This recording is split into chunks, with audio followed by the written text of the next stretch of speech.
to Married to the Hustle, the podcast where love, faith, and business come together. I'm Jessica, and with me is my partner in life and business, Alex.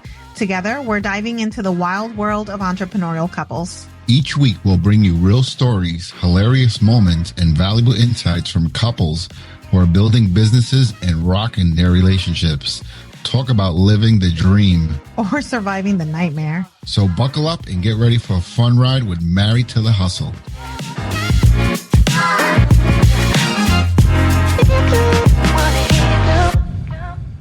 Welcome to the show. We are so excited to be here. And, being this is our very first episode, I thought that it would be great to be able to share a little bit of our story and share a little bit on things that we wish we knew when we first got started. How does that sound, Alex? That sounds perfect. I think some of us are afraid to start, right? Because us as human beings, we want everything to be perfect and kind of laid out for us before you start. But the entrepreneurial life is totally different. And we've learned for sure.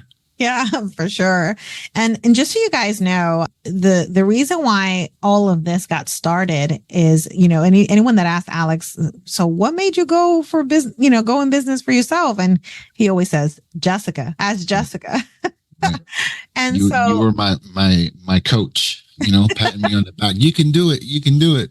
Yeah. So, for those of you that don't know us, I'm an executive coach and a business strategist. And when we started our business, it was kind of like getting tired of the hustle and bustle of working for someone else and having our hours being dictated and working very long hours. Specifically for Alex, I remember there were weeks that he was like, well, I can't exceed 80 hours. What, in 2 weeks? No, in one. And I was like, are you serious? Mm-hmm. So it was just a matter of time before he especially experienced some really severe burnout. And we knew that we needed to do something different. Why don't you tell the story on how we got started in the janitorial industry? Yeah. It's funny that you said total burnout, right? Because as business owners, it's still, a lot of stuff falls on your shoulders, right? So you have to answer to everything that's going on. You have to make sure your team is aligned, right, with your vision and your goals. So it's still really hard work, running a business. And I remember I was working in the concrete business. I started out in New York. I was born and raised in Far Rockaway, New York. And I was working out there for ready mix concrete. And mostly everything, especially when it has to do with construction, is all union jobs out there. And I was part of the union and got a little spoiled by that, I must say. But it was a good experience. And then I came here to Florida in 2004. Originally moved to Kissimmee, worked for another concrete plant. And my last job was a family-owned ready-mix concrete, which has taught me a lot. Number one, hard work does pay off. Even though they were long hours, they gave me the opportunity to continue growth within the company. So I was always very, very grateful for them. Jessica, I don't know if she was that grateful for that because all the long hours that I was putting in.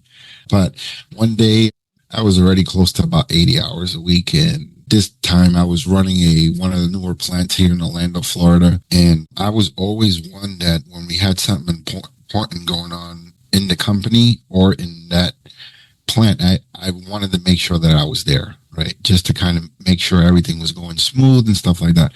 But one day came home and Jessica tells me, we need to make a change. I mean, you're just putting in way too many hours, right? For someone else, right? And I remember back in the day, I don't remember who told me, but it was definitely someone that was close to me back in New York. And he tells me, as long as you're working for somebody, you're living somebody else's dream. Sure. Right. So I said, it always, there's a lot of things that as we're growing and going through life, that there's people or mentors that put things into your head, and it makes you think about things differently, right? Yeah, and what was it, March 2018? Yep. Decided to get the LLC going and got the cleaning business going. We didn't have any customers yet, but we sure, had everything going. And then in probably June, right, we landed our first customer, and Jessica was away. May. Remember the call that you got from me. What was it like? So I was in New York for my best friend's graduation, and I actually got this call, and we remember that we didn't even have a proposal. Right. We didn't know anything about pricing. We just didn't know what a scope of work was. I mean, there was so many things that we just didn't have. And we realized that Alex had he was very charismatic. There was something about Alex when he went to these site visits. Whenever he went, it was almost always a yes. And as such, we needed to be prepared. So when Alex called me, he was like, oh my gosh, what am I going to do? And I was like, don't you worry, we will figure something out. So we put together a proposal, which we still have a copy of it, and it looks terrible. But we put together a proposal, and we sent it out on its way. We did that through Microsoft Word. It wasn't anything fancy or anything like that. We already had some of our branding, but we just didn't have like an official letterhead, and there were a couple of things that we just still didn't have. Mm-hmm. And we sent it on its way, and I want to say within the same day, she sent it back, signed, sealed, delivered, and wanted us to get started the following week. Right. And so we did it, and we did it scared, and we were so excited, and we celebrated that first win like you wouldn't believe. And by the way, that client is still a client today, 6 years. Correct. And so that's been very, very exciting. But I would say for our listeners, one of the things that we started chatting about when we were putting together our podcast suggestions, like episode suggestions on content and what to share, we wanted to put together for this first one and share the 4 things that we wish we knew when we started our business. And so, we each have 2 because, we had to split right through the middle, because otherwise I'll take everything. And remember Pastor the other day when the sermon, remember we were talking about relationships, right? And marriages, and it's not 50-50. Right. We both have to be all in, Correct. all or nothing. That's right. And so Alex, why don't you go ahead and share the number 1 thing that you wish you knew? The one thing that I wish I knew before we started this is that it's not as easy as everyone thinks. But with that being said, it doesn't mean that you can't accomplish your goals, right? These bigger companies, let's just say like Coca-Cola, right? You think when they first started, did they know everything? Probably not, right? So they worked at it, they made mistakes, but they continued to be consistent, right? And what the ultimate goal was, what the vision was. And to this day, we're in it 6 years now, and there's still things that we learn every day. I wish that people would be authentic with you and tell you, hey, no, this is what's going to happen, because I feel almost all the time we're on a roller coaster ride, right? Mm-hmm. So there's times where, things are just flowing nicely, your team is on board, and then all of a sudden you get a drop, right? So things start to change, and you learning to adapt to different situations. And I'm always okay, there's a problem. What's the solution? It should always be the solution, right? Instead of the problem. Mm-hmm. So back to your point, it's not as easy, but it is doable. Just staying consistent, not giving up, and what the ultimate goal behind entrepreneurship. So good. And so rewarding too at the same time. Right. And then for us, going off of that, right? Because I know we're still learning. Do you think we have to be experts in all things that we do, or is it something that, you go with the flow, and I tell you this because you're more of the implementer, right? The integrator. Integrator. I always say implementer, but it's the integrator. So I'm more the visionary. And for anyone who's read Traction, it bases on visionary and integrator. And I'm definitely the visionary. And I come to Jessica with my big vision goals, right? And Jessica, if you want to share, do you think we have to be expert in all the things that we do in our business? No, not at all. Not at all. And that's funny because that was our number two. We don't have to be the expert in all the things. And that for me, that was a big aha moment, because when I initially left corporate, we had already been in business for a little over a year, and we were thriving. We were growing. And we met our first goal about 6 months after we started the business in 2018. And so Alex quit his job first because it made the most sense. He was working, 70 plus hours a week. And when he did that, then he started to cheer me on. Jessica, yes, we could do it. Come on, let's go. Mm-hmm. And I struggled with, I don't know anything about the janitorial industry. I don't know anything about chemicals and equipment and pricing. And there was just so many things that I just felt like I was not an expert in. And it wasn't until that book that Alex mentioned, Traction, where it started to break down things like, the visionary, what does this person do? And the integrator, and what does that person do? And it wasn't until then when we started to really work within our strengths, within our role, that things really started to move forward in the business.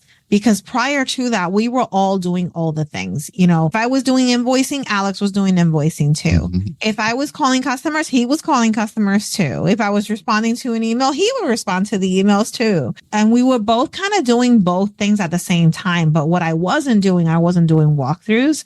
I wasn't doing proposals. I wasn't doing pricing. But Alex was always kind of tapping into my side of the role. And it's because we discovered that he can be both. I had the opportunity to ask Gino Wickman a question in the old clubhouse. They remember those. Mm-hmm. And I said to Gino Wickman, what happens when you work with someone who's a visionary and an integrator? Because both his scores were pretty even at that time. And Gino said that if I was integrating, he could not integrate. He needed to take off the hat and sit in the visionary seat. And that was, that was hard. I remember a couple of times I would say to Alex, stay in your lane. And he would get so uptight about it. Right. But it is one of the things that really helped us propel the business forward, because yes, although I did not know a lot of things about the janitorial industry, and I'm just going to be real, I still don't. But what I was good at was operations and systems and strategy and workflows. And as long as we worked within our strengths, then the business started to feel like it was moving somewhere, like we were growing, like we were thriving.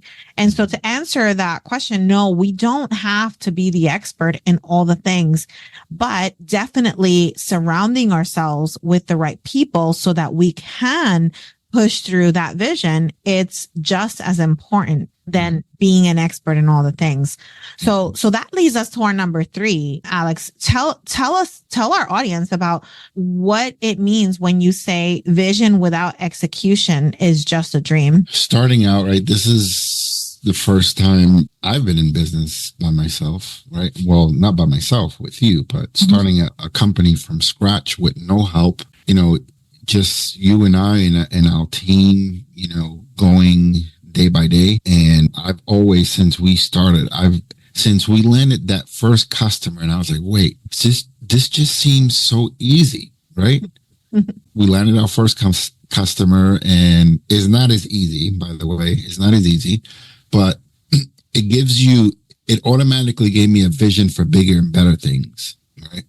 How can we scale the business, right? Because and to this day, I enjoy going out there with our team. I enjoy helping out, lending a hand, motivating someone, listening to someone. I enjoy all of that. The vision is one thing, but we have to execute. And that's where kind of Jessica comes in a little bit as well on that question, because she helps me execute this, right? So she's the one, like I tell her sometimes, we just had an industry conference for the janitorial, and I've never attended one. And I told her, man, I would love to go there. And she's the one motivating me. And then all of a sudden I find out here I am, I have a ticket now because Jessica went and purchased a ticket for the conference, which was a great experience, right?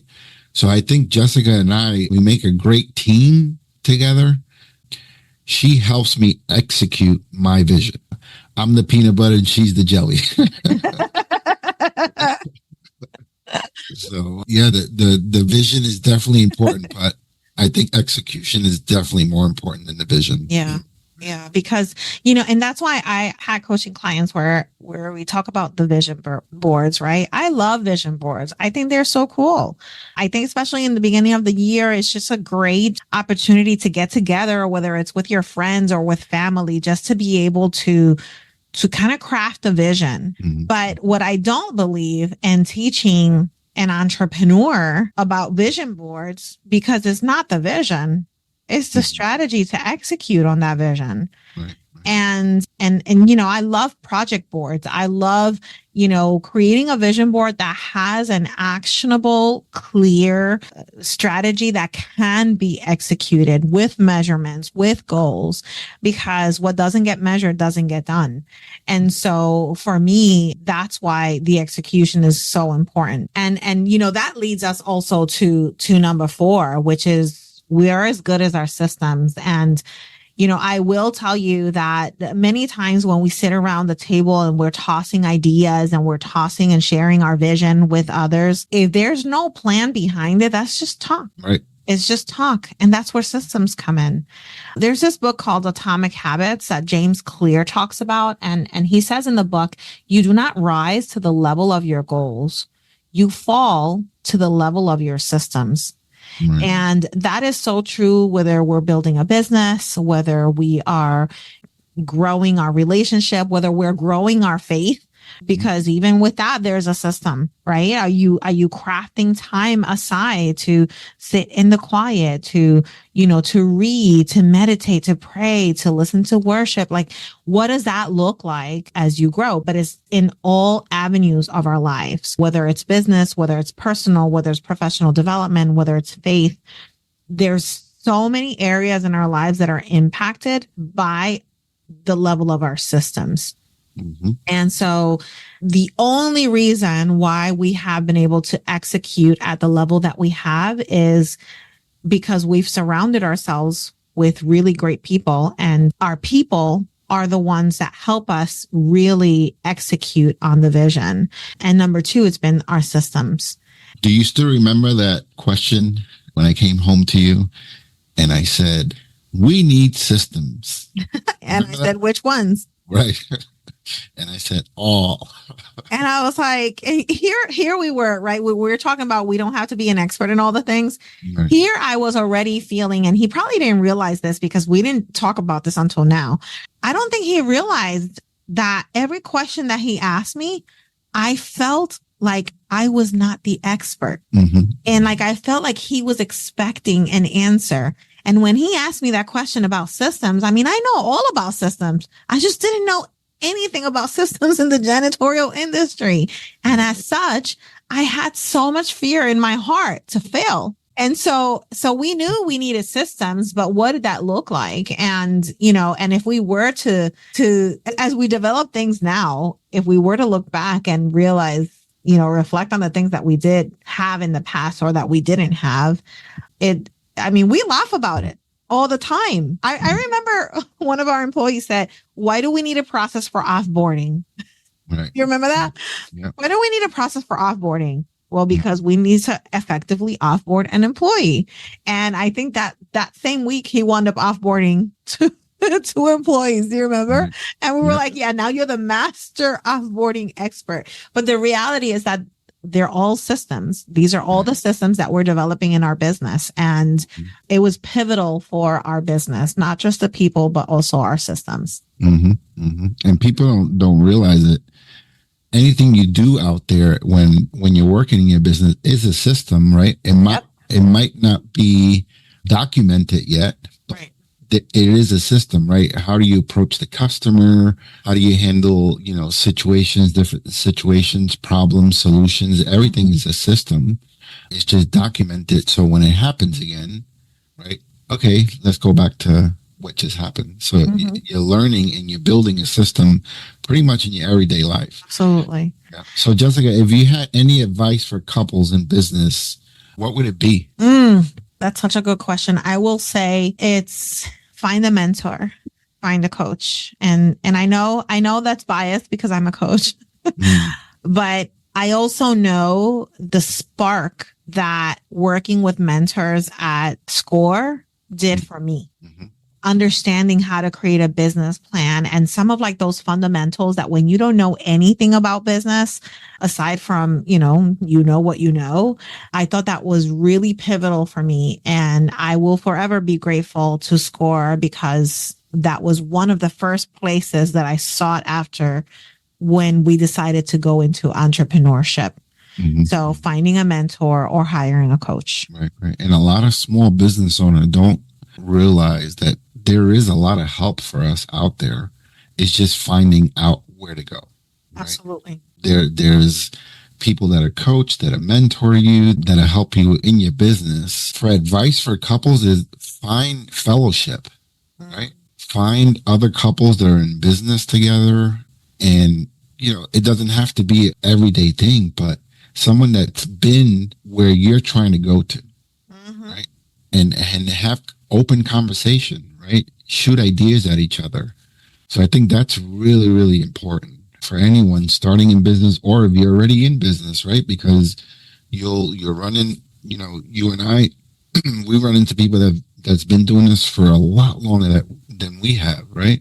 To be able to, where you have a doubt or a question about something that we don't know, reach out to someone, right?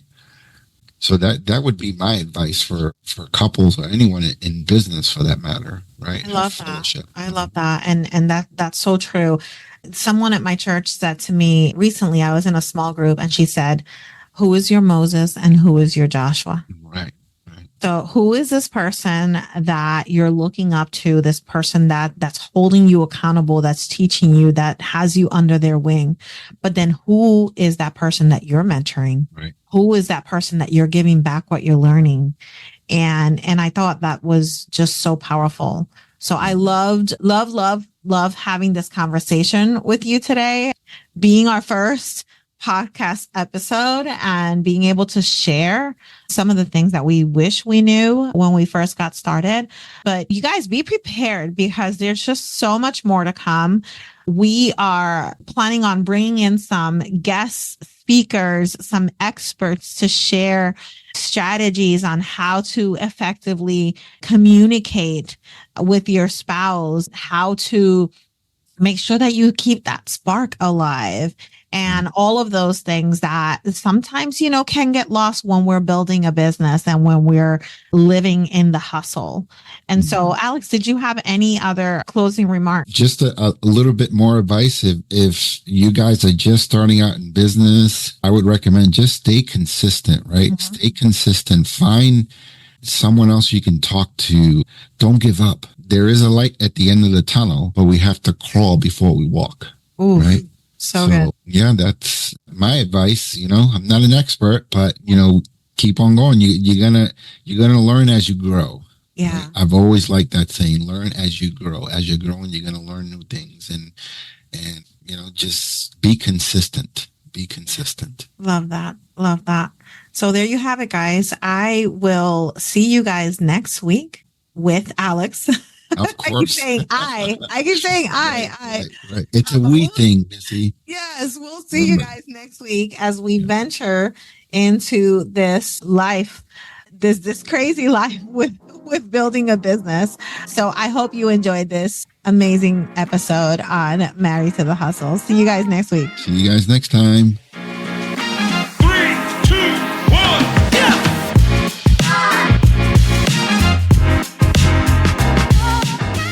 That wraps up another episode of Married to the Hustle. We hope you enjoyed today's show and found some inspiration and practical tips to apply to your own business journey. We love hearing from you, our amazing listeners.